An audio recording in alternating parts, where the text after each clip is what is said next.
let's get lost inside the clouds. You was coughing when you hit my weed,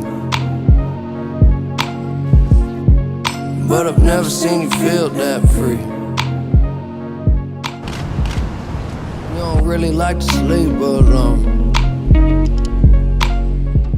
You could have the world in the palm of your hand, you still might drop it. It's hard to be the boss, but somebody gotta do it. Make it so exhausting. When the shit get weird, we can switch up gears. Too much on my plate, Lord, I need me a break. But I'll be good by the weekend. Someone leave her crying all the time, and now she finally out of Kleenex. Sick of dudes not giving her the respect, cause really she a genius, a CEO. Everyone who sell me drugs, I'm hoping not to join the 27 club. Just want the coke, build her house with the velvet rug. Fuck the world, it's no one else but us.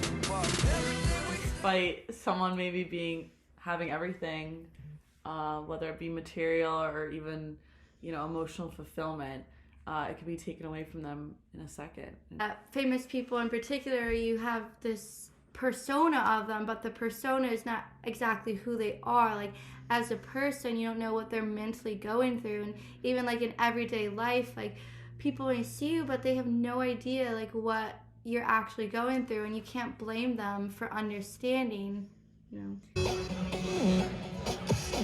It's good to have a support system and have people who care about you and your friends and family that are checking up on you, but at the end of the day, like, nobody's there with you like 7 days a week, 24 hours a day. There has to be a moment where you as a person go through all those emotions that you have to feel sad, you have to cry, you have to get through these really dark moments of your life, and people don't want to feel that way. That's why they turn to drugs and alcohol and other addictions, because nobody has the strength to actually go through what it's like to feel so sad. And then once you're addicted, it's even harder to get out of that addiction. It may seem like the easy way out, but at the end of the day, like, you just dug a big hole for yourself, and it's like impossible to get out of it. Yeah.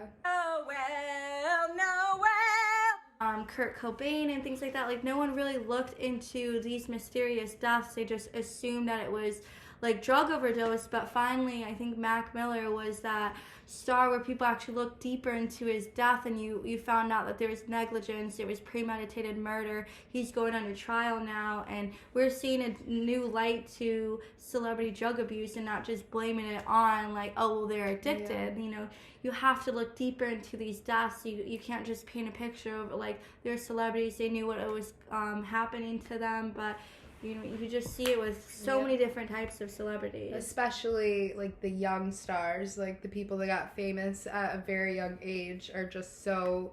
They never learned how to cope alone. A lot of them end up turning to things that, create loneliness, which is, like, drugs and alcohol. Yeah. And even though maybe they're out partying... Like a temporary high. Yeah. And they'll start off with weed and then maybe go into Xans, and then like in Amanda Bynes' case, like she was going into meth, and same with like Demi Lovato. Like these super young child stars don't have someone to say no to them. They have people that are introducing these drugs to them and say like, however much you want. Like, these people have so much money that, like, again, they're filled with yes people. There's no one in their life saying like, no, right. Like, this is bad for you, like, you could get addicted.